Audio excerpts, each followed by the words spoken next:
afternoon, South Africa. Welcome to Afternoon Express. It's so lovely to be back on your screens after a bout of cricket. I know. I really enjoy the sport, but I prefer being here more. Now, before we get into the show today, we just want to send our heartfelt condolences out to the friends and family of Professor Stephen Hawking, who passed away last night at the age of 78. He was really one of the greatest minds of our generation, and his contribution to science will be remembered for all of history. Absolutely. He's got a remarkable story, and he was diagnosed with a motor neuron disease at the age of 21, and they expected him to survive for only 2 years. And he authored a number of books, including A Brief History of Time, which sold more than 10 million copies. Now, today we sit down with two incredible self-taught musicians who've both contributed substantially to the empowerment of women in the music industry and are passing their skills down to the next generation. Singer-guitarist Tu Nokwe comes from a family of musicians and has 45 years of experience in theatre, arts and social development. Yeah, and then we chat to self-taught drummer Anniki Maswanganye, who founded the all-girls band Ladies in Jazz that has been going since 1998. She also has a passion for developing talent and helping young women break into the music scene. Plus, Anniki and Tu will be performing live together later on in the show. They've put together a little something for us. I can't wait. We also look at an eye-opening documentary called Not in My Neighborhood by local director Kurt Orderson, where he spends time in communities that have been affected by gentrification in 3 major cities: New York, Sao Paulo and Cape Town. It's going to be a jam-packed show. Do not blink for 1 second because you do not want to miss any of the action on the show today. It's good to be back on Air South Africa. Welcome to the show. Now, last week you would have known that we revealed brand new members of the Afternoon Express team, right? If you're an avid watcher of the show, you'll know exactly what I'm talking about. We then sent all the details to you at home and said, how about you decide the names of our new sort of family members on Afternoon Express? Those names have been chosen and will be revealed on Afternoon Express today, so stay tuned for that.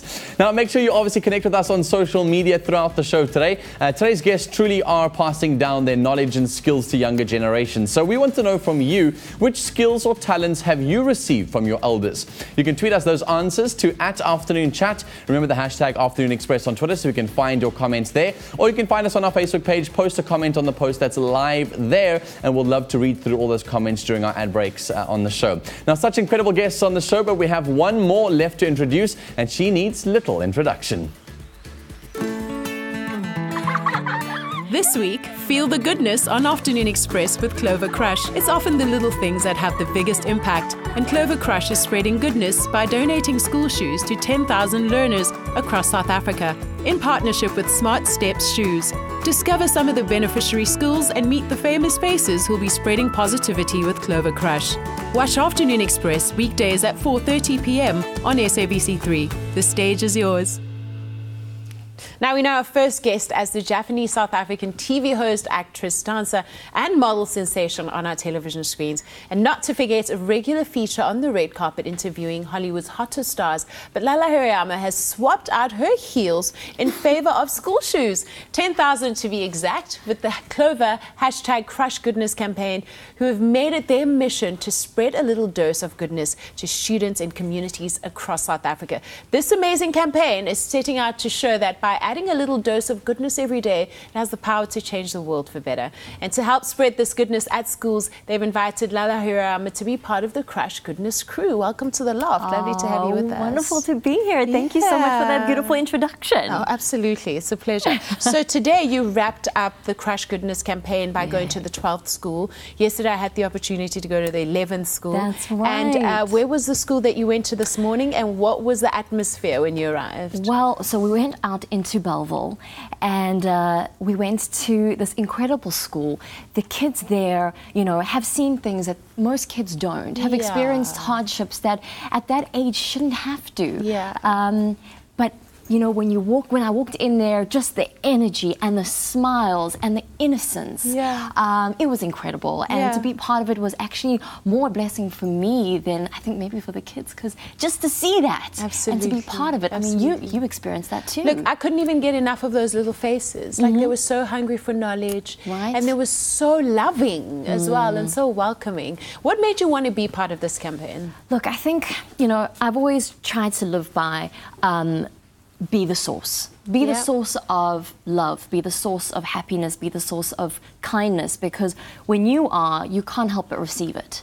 Yeah. And, you know, when Clover said, hey, would you be keen to join the Goodness Crew? I jumped, I grabbed that opportunity with two hands, because there's nothing more giving to yourself than actually giving to others. Yeah. You know, you make a living by what you get, but you make a life by what you give. Yeah. And they gave me that opportunity. So what a wonderful blessing. Oh, absolutely. And I mean, what is the significance of being able to give a young child a pair of shoes and spending time with them and meeting people they wouldn't ordinarily just meet? You know, to them, I think I wasn't anybody, and that's great. That's what we want. We wanted to give them something that they should already have, but they don't. And, you know, something as small as school shoes for maybe you and me is something so important and incredible to a child that age, because that helps with confidence. Yeah. You know, it helps them want to go to school because they have school shoes. We saw kids that didn't have school shoes. They were barefoot to the community, and uplifting the kids in these communities is important. And I mean, it really was phenomenal to see those faces, like you said. Absolutely. Like that small, just school shoes can change a child's life so dramatically. Absolutely. And I always say, you know, when you set out to give, or like you say, to be the source, it's incredible how you are met in places inside of you that you didn't know you needed to be met. Isn't that so true? Every time you set out to give, you find you receive even more. Indeed. And just witnessing the journey of all the Crush Goodness campaign ambassadors, what are some of the moments that stood out for you? You know, obviously I saw your posts on Instagram, and I thought that was absolutely beautiful. Lyra, one of my favorites, also joined, as well as Proverb. It was incredible that some of the influencers actually got to go to the schools they went to. Yes, absolutely. Yeah, that was really to give cool. back, you know. I think one of the most important lessons that we all should try and learn is to give without hesitation, you know. And sometimes that's difficult because we live in a country where it's always in our faces that poverty is just a part of life, but it shouldn't be. And when we drive down the road and we try and ignore, you know, the horrible signs of poverty, we just kind of go, okay, well, we try and, you know, block it out. But to learn to give without hesitation is a lesson that I think will eventually provide us with more than what we're actually, you know, doing and giving. Absolutely. I mean, I really appreciate brands like Crush. I think that to be so aware of the needs in your environment and to actually do something about it is something we all as brands need to be focusing on. But how about you? How about a highlight from you? Oh, wow. I mean, where do I begin? My heart was so full when I left that school. I think I was teary the whole day, first of all, and just being able to hand a pair of shoes to those little kids, and most of them wanted to take off the ones they were wearing and put on the new ones. And also there was just a moment when we were outside and I was doing the dance and Oh, you learned the dance too? I learned the dance. You I and was me actually, after the show. I killed it. But what was so cute is having these thousands of little faces going, "We love you, Barney." That's amazing. It was the sweetest. The innocence, ever. right? I was really grateful for this opportunity. Realness. Beautiful. Yeah, it felt really special. But thank you so much for joining us Wonderful. today, Sherry. Thank you so much. And thank you to Clover as well. Yes, campaigns like that, you know, it's seldom, but it's needed. And shout out to Clover. Thank you for all the goodness you've been spreading. Thank you. So there's so many examples we can follow to spread a dose of goodness in the lives of others. No matter how small or little it may seem, it will make a great impact. Join in on this goodness culture by sharing with us what you're doing to be part of this movement.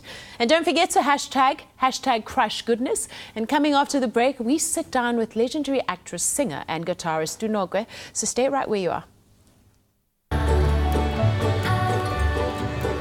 Crush, your daily dose of goodness. Now also available in long life. Made with love by Clover.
Welcome back to Afternoon Express. We're live on SABC3, and our next guest is a local legend. Tu Nokwe, singer, composer, guitarist, actor, author and teacher, among others, is a woman of many talents. From a family of musicians, she was taught how to sing by her mother from a young age and learned how to master the guitar on her own. She was instrumental in the foundation of Amajika Youth and Children's Art Project. And on screen, she starred alongside Henry Ngele in the iconic miniseries Shaka Zulu. Isn't that incredible? Welcome to the loft. Thank you. You know, I remember Shaka Zulu like it was yesterday.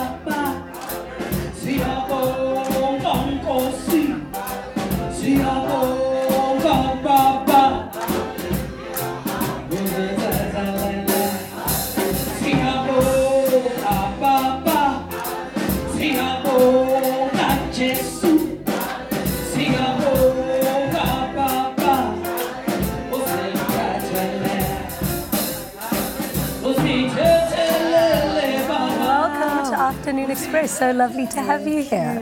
Thank you for having me. Yeah, absolutely. Apart from the other fascinating things that you've done that we're going to talk about, how awesome is it that you were in the original Shaka Zulu? Yeah. Awesome. Wow, at that time I didn't know it was this important. You know, everywhere I go, even in America, I go to America every year, and people still recognize me. Still talk about Shaka Zulu. 35 years later. Wow. And you played his wife. You played his wife, his girlfriend. You know, he never married me. Sorry. Isn't it interesting for me how whenever anyone says Shaka Zulu, I think Henry Kele, and I can't think of anybody else outside of that. Yes, it was amazing. The part was just made for him. Oh, wow. Look at you. And as it was for you. Yeah. What was the experience like filming at that time? I was one of the youngest of the principal actors. So it was, because my father was there, it was quite an exciting experience for me. And the fact that we were there for over a year, some of us over 2 years, and would wake up to set, even if you're just there to smile. You know, after a while, it was really tiring. Because like you know, I'm a woman of many talents. I have a problem with creativity. So when, you know, I can't do one thing for a long time. But it had to be done, and, you know, I had to finish it, you know. And so, but it was a blessing. It was a great blessing and training for me too, you know. Yeah, you come from such a tremendously skilled and talented family. Like growing up in the Nokwe family. Ooh!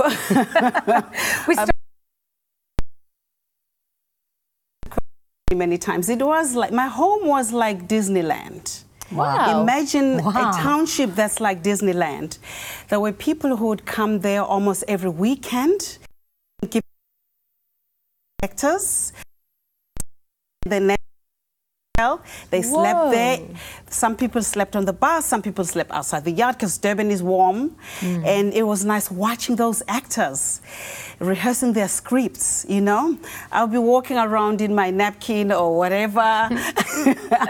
And it was training, but it was fun. You know, we would be there like one family. Some ladies would sleep on the floor inside the house. It was just like that. And it carried on even when we were older. When we started Amajika, the ones who were in Sarafina, it was the same thing. The kids used to sleep with me. Leleti was sleeping with me in my bed. That's incredible. From when she was 7, because she was adopted by my parents, until she left at 12. Obviously, your parents had big, open hearts, right? Oh, yeah, that's what I heard at the funeral. That we buried my mom 3 weeks ago. People were talking about this big heart, you know? And neighbors were coming to the house to spring clean.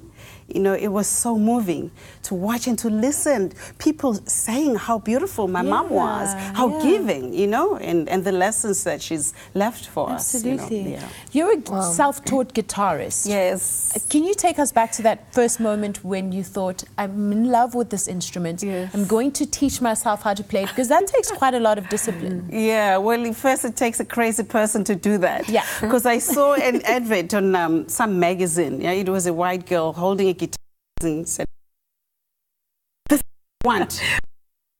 Real. She's playing. She was just I felt it in my gut that this is what I want. I want to play the guitar. Yeah. And I asked my parents, obviously there was no nyugu.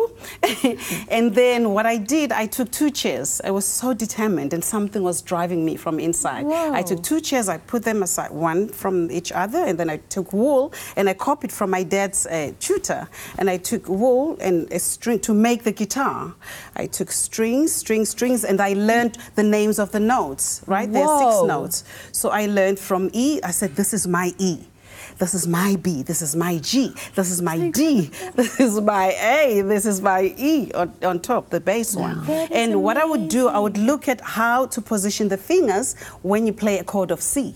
And then I would learn that until I know it, until I just go and hold a C. And considering you had so many of those mentors, I suppose, like in your artistic commune growing up, did you ever speak to any of them about Not until later when I had the guitar. Oh, wow. I had a guitar that my dad obviously booked a psychiatrist for me because he thought I was crazy. And then only to find after a month or 2 months of sessions with him, he said, you are 20 years ahead of your time.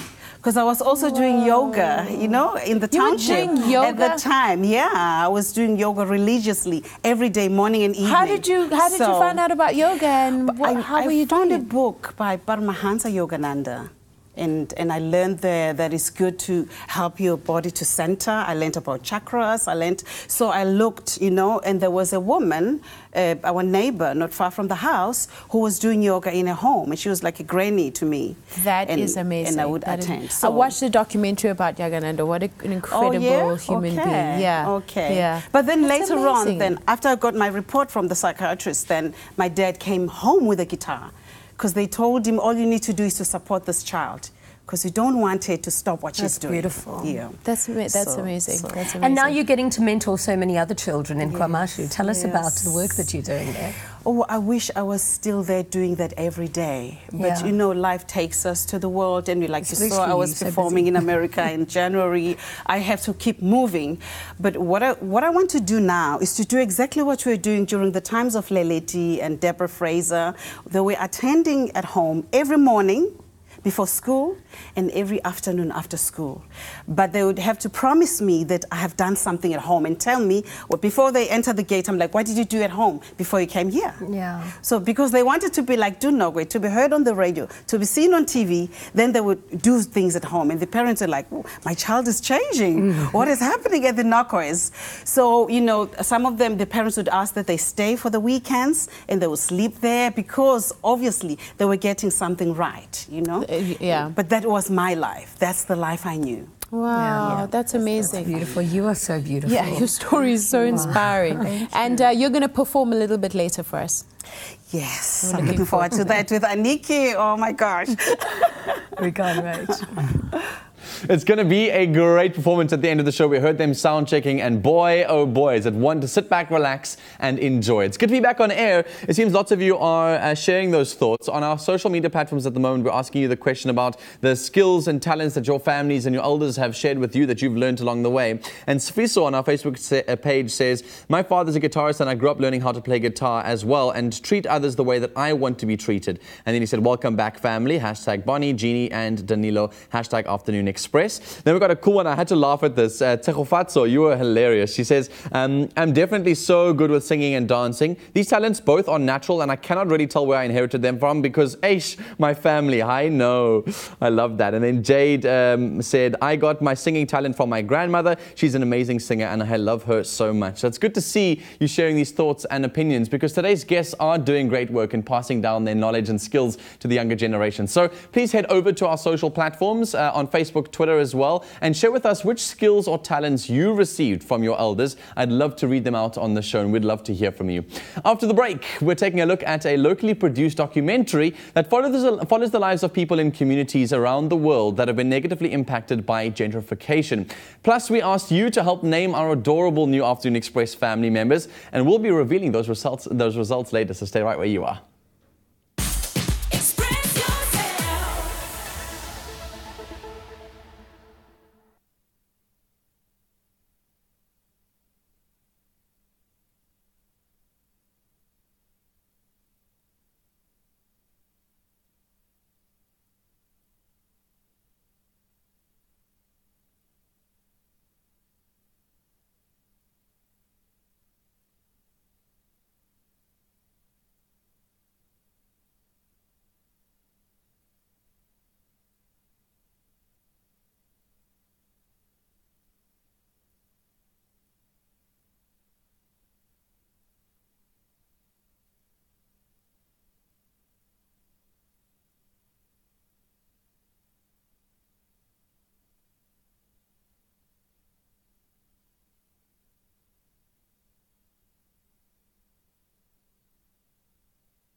A warm welcome back to Afternoon Express. It's so good to be back on air today. So we thought we'd jam-pack the show filled with amazing stories, and I can't wait to share our next with you. For a developing and growing city, gentrification is considered positive. Now, this is the process whereby older neighborhoods get renovated and economically improved, thus increasing their value. Now, the problem with this is that often the lives of the people and the local community living in these are negatively impacted and they get pushed aside.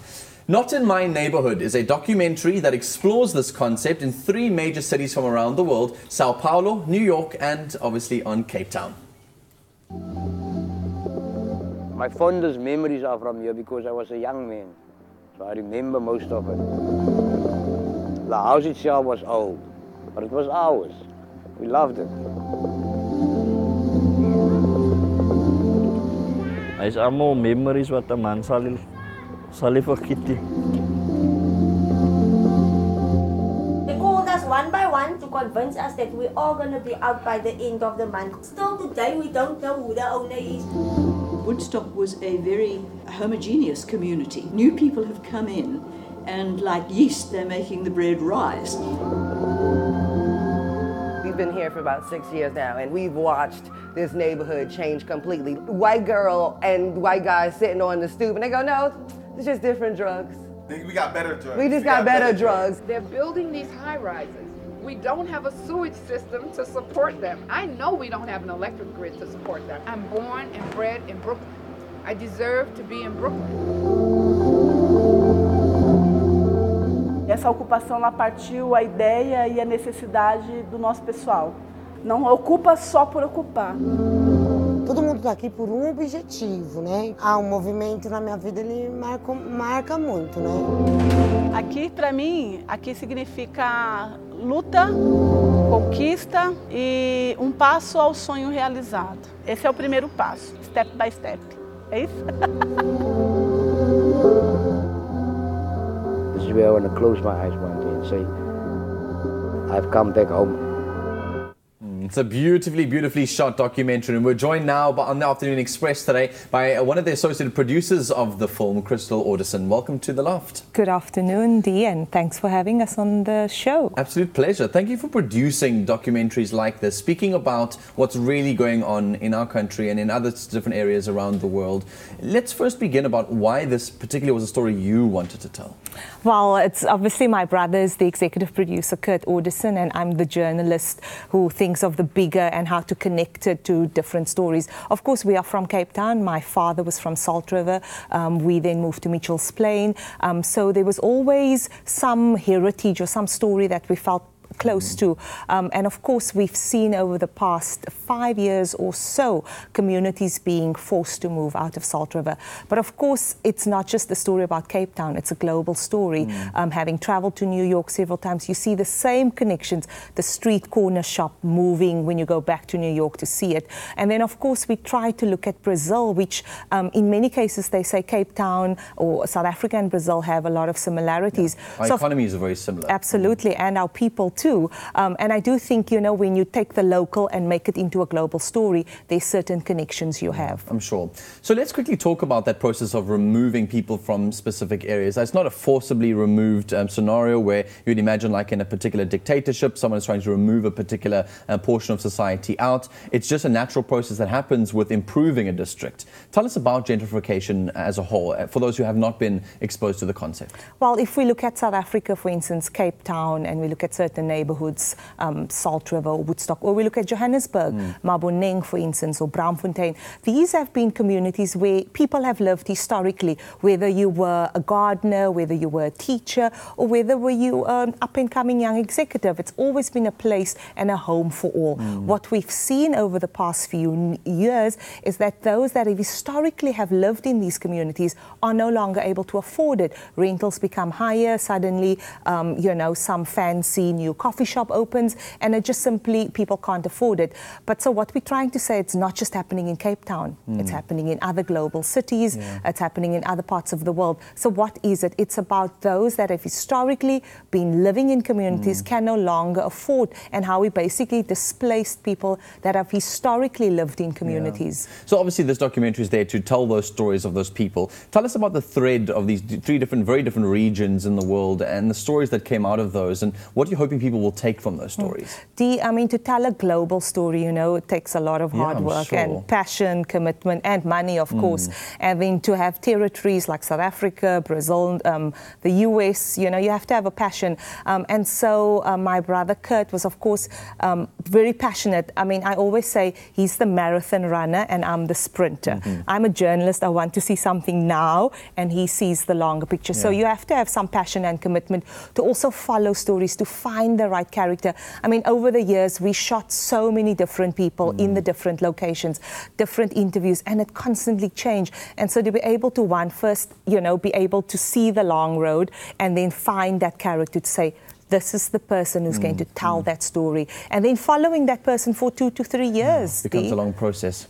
Now, you've screened this documentary for the people of Cape Town, and it was really cool to see that in Salt River that they got to watch the kind of, oh wait, this is what's going on in my area and what's going on around me, and they realized this is part of a global story. But that doesn't necessarily create an impact to the people who really need to stop this gentrification process or key players. What are you hoping to achieve by releasing something like this? What needs to be done? I think it's to firstly create debate, also for people to see what is happening and making that global connection, because also, you know, we connected to spatial violence, we connected to how, you know, socioeconomic issues can become more dire if you start removing people, and we've seen it in different cities. So I think that's firstly. And then secondly is, you know, as filmmakers, we tell stories, we try to connect the local and the global, and we try to get a bigger audience to see it. So firstly, we wanted to take it back to Salt River, because often we come into communities, we film you for 5 years, and then we say goodbye, let's forget about it. So it was important to have that. So now we're taking it globally. On Friday, it's being launched at the oldest African film festival in Egypt, the Luxor African Film Festival. It's also part of the competition, so fingers crossed we might win an award there. Hope, And then next week, it's at Constitutional Hill in Johannesburg, part of the Human Rights Festival to celebrate Human Rights Day in South Africa. So that's our first for Africa and then South Africa. And then we're planning a big tour in the US to take it to the American audience and start an engagement there. And then hopefully we'll get it to Sao Paulo, because that's an audience we want to take it. And then we've applied to different European festivals. So we want to create a debate, discussion, and then because it doesn't feel to me like there is a right or wrong here. It feels like gentrification is necessary. We want to uplift cities, we want to create more opportunities, but at the same time, there's an impact that comes with that. And how do we create entrepreneurial answers to those particular problems? So hopefully that this film will start to engage those conversations in the future. So thank you, Crystal, first of all, for making it and for showing it to the people of Cape Town, and now for the rest of the world to be able to see what happens when cities get improved and how we can learn to find unique solutions to those problems. So thank you very much for joining us on The Loft today. Thank you. I cannot wait to go and check out this film. It's really exciting to see what's going on in the world and to learn a little bit more about our very own people in South Africa. So make sure that you go check it out and find them online. Listen, you guys were voting for new members on our Afternoon Express family. Whiskas, feed their curiosity.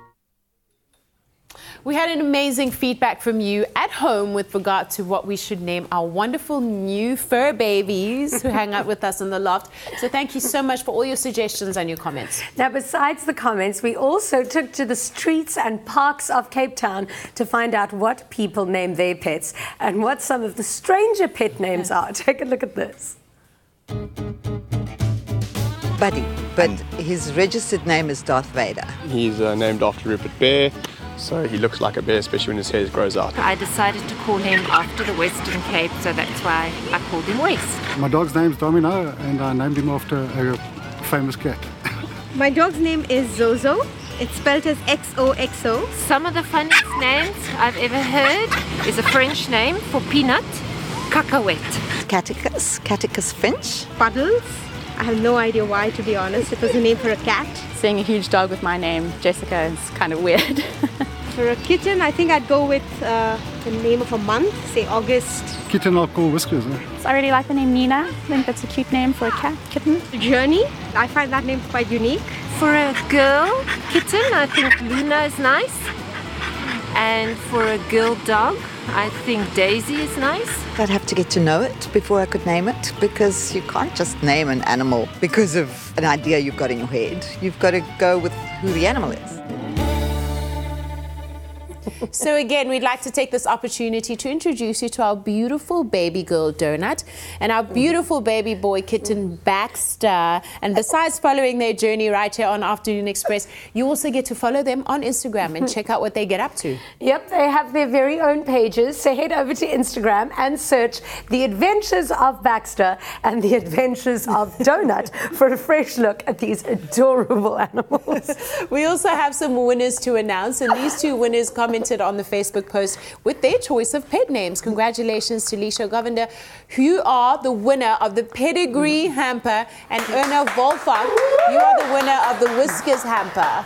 Yeah, now don't forget to tune into Afternoon Express and follow the journey of our new team members. Hey, how's my finger?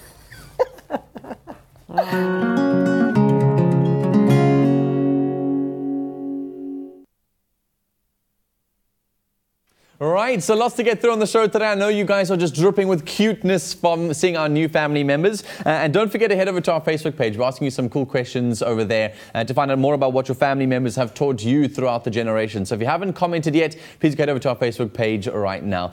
Now, make sure you join the conversation on our social platforms, because it's really important that we get to hear what you think about our particular topics today. So Nonholo on Facebook says, my father is a pastor and has always adopted children into our home. So today I'm speaking to children about the importance of education and inspiring them through my achievements. And then Nelisiwe says, without a doubt, my mother taught me to make umkomboti, African beer. Big ups to mom. I love that. Now, which skills or talents have you received from your elders? Tweet us, Afternoon Chat, using the hashtag Afternoon Express. You can comment on our Facebook page. Now, after the break, we sit down with another musical legend. Self-taught drummer Anniki joins us in the loft.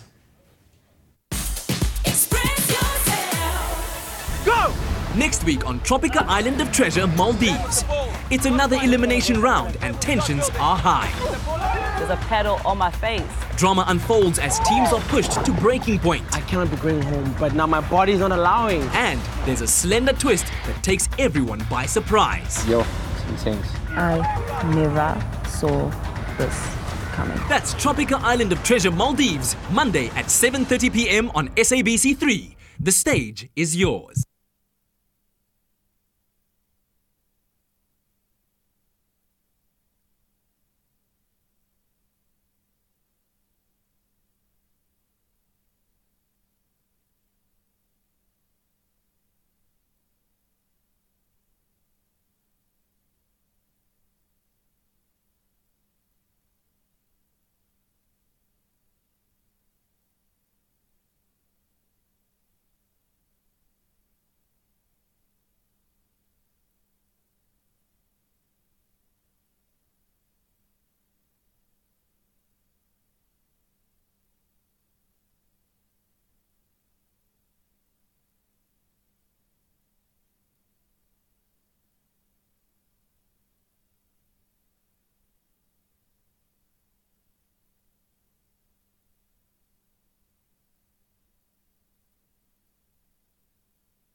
to Afternoon Express. We're coming to you live on SABC3.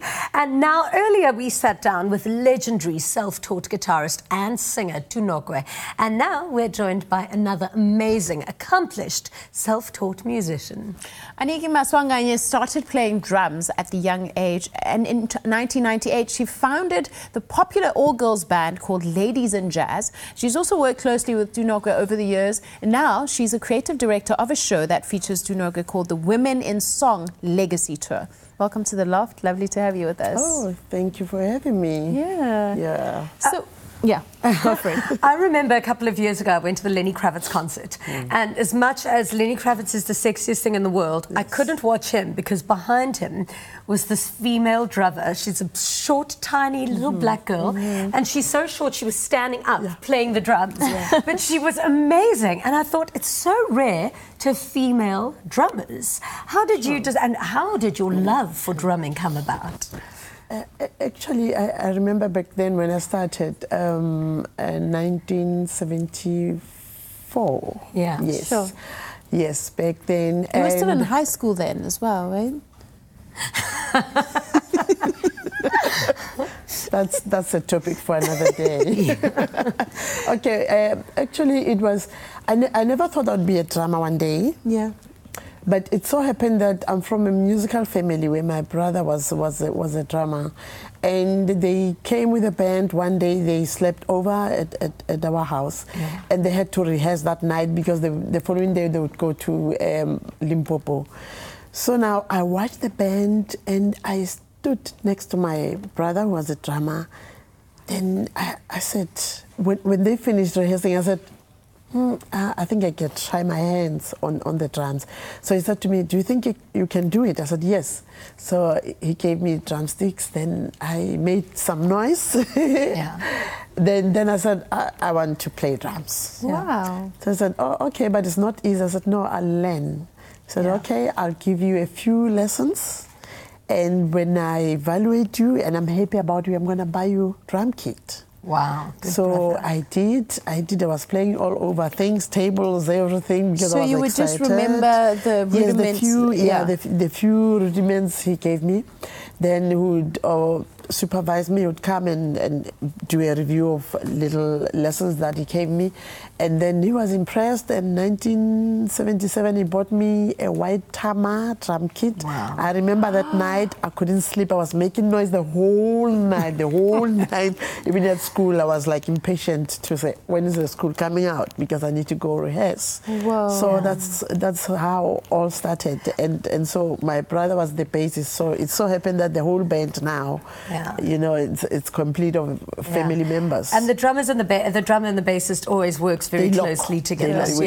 But it's such a difficult instrument to learn because it's kind of like walking, chewing gum, do your makeup and driving all at the same time because you're doing so many different things. I mean, how do you teach yourself? Because there's so many basics that, I don't know. I guess by now it feels like just riding a bike. You just do it. It's true. Right? I don't even have to think about it. It comes automatically. Yeah. So I think it's the coordination in your mind. Yeah. So because these days, I don't know, is it... That's what playing the drums is to me because it's so hard. True. It does coordination. Because sometimes if you don't get to concentrate, if I don't get to concentrate, let me talk about myself, not you. You are not drummers, right? We could be drummers for the day. You can. So you get out of beat sometimes. Yeah. So I have to focus and concentrate. Yeah. And at the same time, I have to sing. You know, all those things. Yeah. So it's fun. Drums are fun. Yeah. Wow. So you have formed a couple of all-women bands over the years. Yes. Tell us about those experiences and traveling the world and meeting people. I remember when I started 6 years when I started as a drummer. Yeah. I used to get worried. Why is it that it's only me playing instruments? And I used to watch Harare. When the late Sis Thelma was playing piano and smiling there, I said, I would love to be like the big sister. And it so happened, fast forwarding this, it so happened that when I founded Ladies in Jazz, 1998, I went to Soweto And I didn't know where she stayed. I went there, and yeah, those are the ladies. I went there, and they gave me directions to where they were rehearsing with another band, another female band. And I went there, I watched them rehearsing. Then I said to the band leader, can I get to work with Sis Thelma, please? I'm starting a project. I never told her it was a band, because I was scared maybe something will come up. If their band is not continuing, I'll be blamed for killing it. So I just said, please, can I use your pianist just for a few projects? And then she said yes. Then I had to go out there, scout for a bassist. I didn't have a bassist that time. The bassist before Uzodwa. Then I went to Springs. I got the late Nomadlozi. Then we were a 4-piece band. Tandy, she has passed on. May their souls rest in peace. Yes. And Sister Thelma as well. May her soul rest in peace. And you know. So it's been a long journey. It's been a long journey. 20 years. Wow. Now. What is the future of female drummers? I mean, how many young girls are interested in the art? Because, I mean, I know you believe a lot in mentorship. I mean, do you have a big program for girls to follow? It's true. There's so many girls that even at church, when I play drums, you find young girls coming and wanting me to teach them. There's so many, and the demand is so many. There's so much. Yeah. The life of a drummer is the drama itself. Yeah, truly speaking, yes, because especially as a female, sometimes you get the challenges where our male counterparts don't believe in you. There's this thing of looking down upon you and all those things. But yeah, life is life. You take what it comes to you. But I can say, according to my experience, I think it's fun as a drummer. You get to express yourself through sound. That's what I love about drums. You get to tell a story through all the tones of the drums. But the one part that I don't like, picking them up, you see the hard way, setting them up.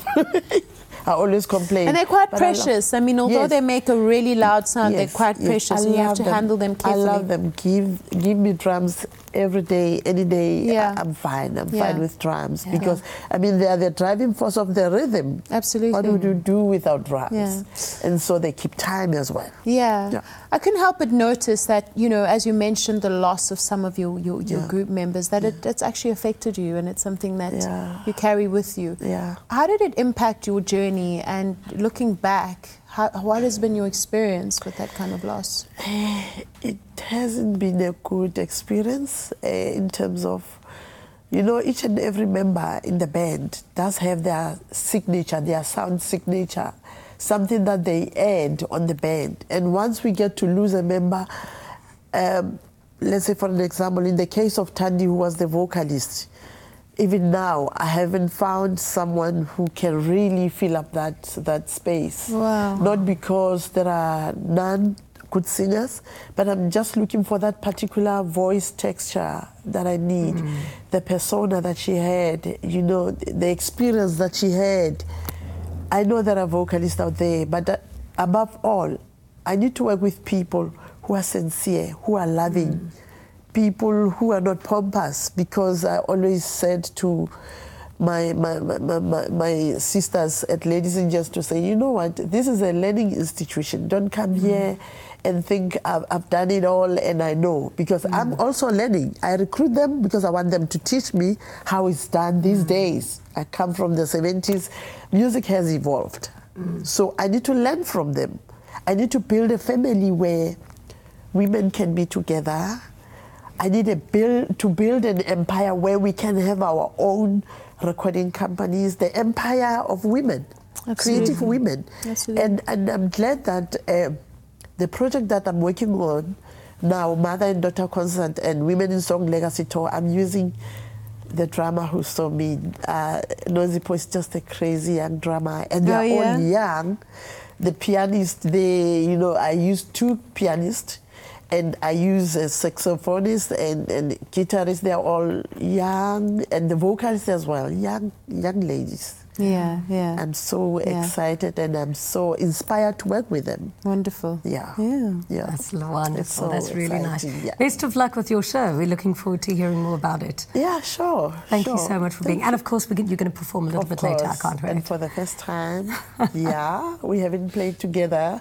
So I was trying to catch up because my sister can compose. Yeah. I'm sure you heard as we were sound checking. The music is beautiful. Yeah, it's going to be amazing. Yeah, and thank you for having us. Thank you. Yeah.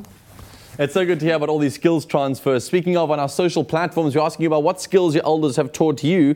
And I wanted to read through some of them. Ompemetse says, my mother taught me color combination and fashion sense. Remember, there's quite a lot of conversations that, in fact, that parents have with kids. Like, this goes with this doesn't go with that, which I thought was cool. Bobby Bang says, my teacher taught me how to connect with people, learning their different attitudes and personalities in order to interact with them, in which I can also guide and counsel. So I like that one as well. And then Cindy Swa says, my grandmother taught me a lot of things, such as house chores. Today, I'm the woman I am because of that woman. Oh, may the Lord bless her soul. Love you, Mandlovu. So thanks so much for that, Cindy Swa, and for sharing all the other stories on our Facebook page. If you want to learn all the lessons and skills and tricks that our obviously viewers have learned, go and check out our Facebook page. And if you haven't submitted yours yet, what are you waiting for? Go and find us, Afternoon Express, on Facebook. Now, stay right where you are, because as Jeannie mentioned, after the break, we'll be treated to a performance by Anniki, as well as our other guests joining us on the show today. Two legends performing live together, so don't go anywhere. Get a taste of the smooth island life and win big with TROPIKA Island of Treasure Maldives. Buy a TROPIKA, follow the entry details on the pack, and you could win daily airtime prizes, Daniel Klein watches, American Tourista luggage for your next adventure, vouchers from loot.co.za to shop the hot daily deals online, and the grand prize of a Kia Picanto. For competition T's and C's, visit tropika.co.za. And don't forget to watch TROPIKA Island of Treasure Maldives every Monday at 7:30 p.m. on SABC3.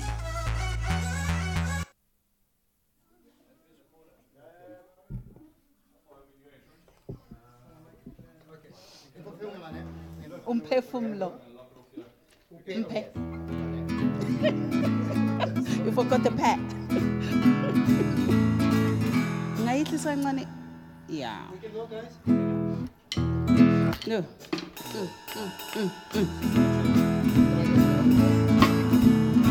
Present a set.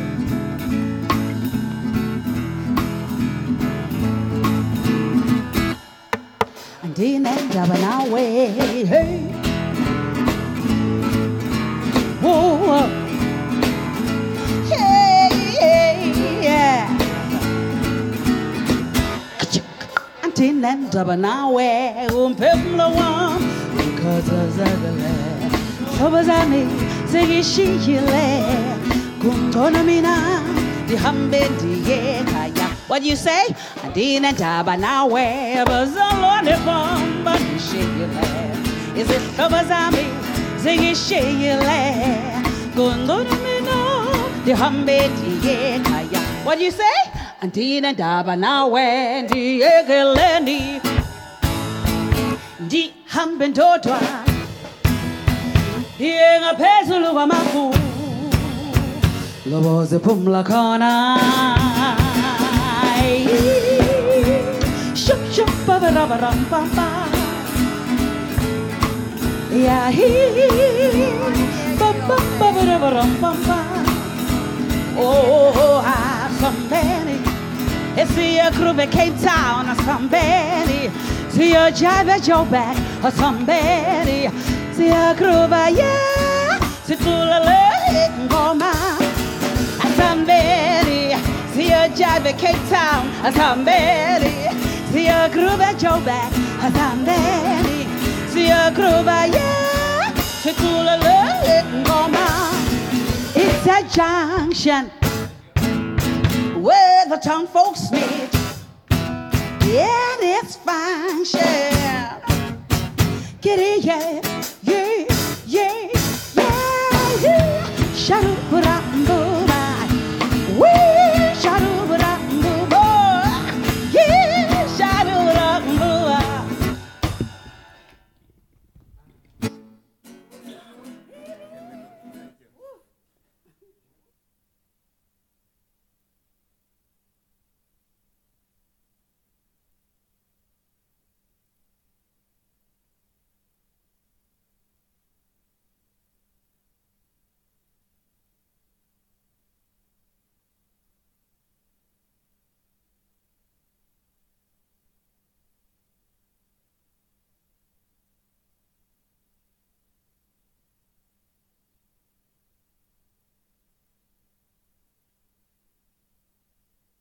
Presenter Search on 3 is here to build your new brand with Capitec. Do you have the personality and fashion flair to be absolutely unforgettable? Can you dazzle with a winning smile, turn on the charm, and take our breath away? Are you ready to be South Africa's next television and social media superstar? Well, this is your chance to become the face of SABC3 and take your place in the spotlight as the newest presenter of Top Billing, Afternoon Express or Espresso Morning Show. It's not just fame and glamour, it's also a career filled with unlimited opportunities. This year, Capitec, in association with Cordova Productions, will help you live better and develop your new brand. Auditions are taking place in Port Elizabeth on the 25th of March, Cape Town on the 7th and 8th of April, Durban on the 14th and 15th of April, and Johannesburg on the 20th, 21st and 22nd of April. Visit the Presenter Search on 3 website, Facebook or Twitter for more details. With Presenter Search on 3, the stage will be yours.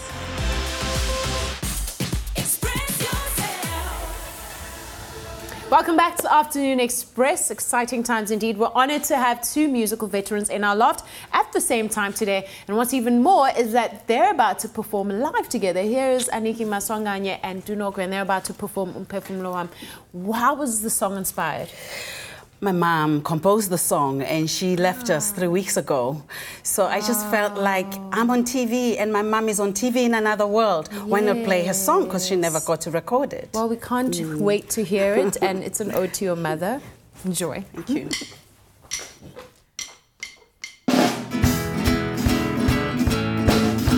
Hey, hey, hey.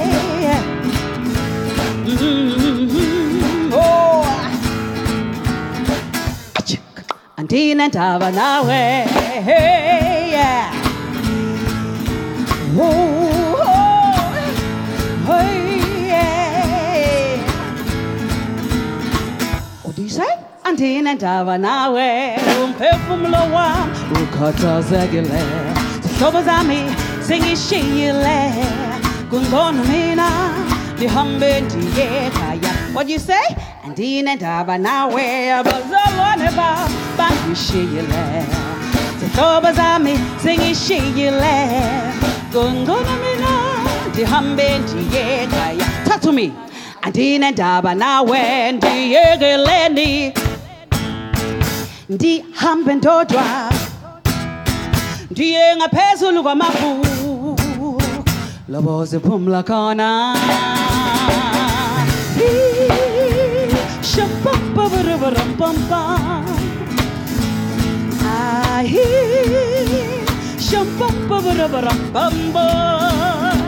Oh, somebody see a groove at Cape Town, somebody see a jive at Chumwama, somebody see a groove at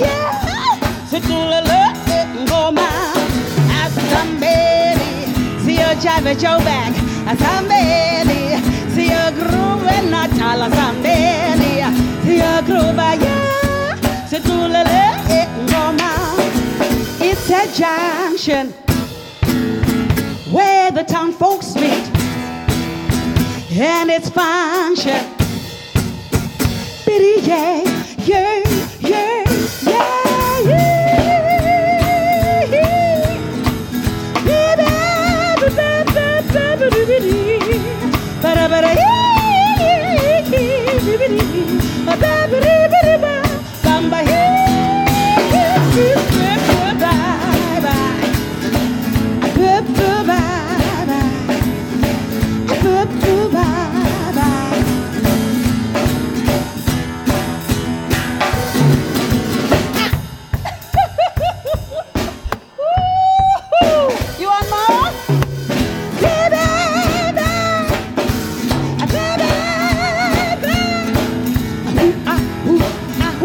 With us. That's all. Come on, guys. Come on, guys.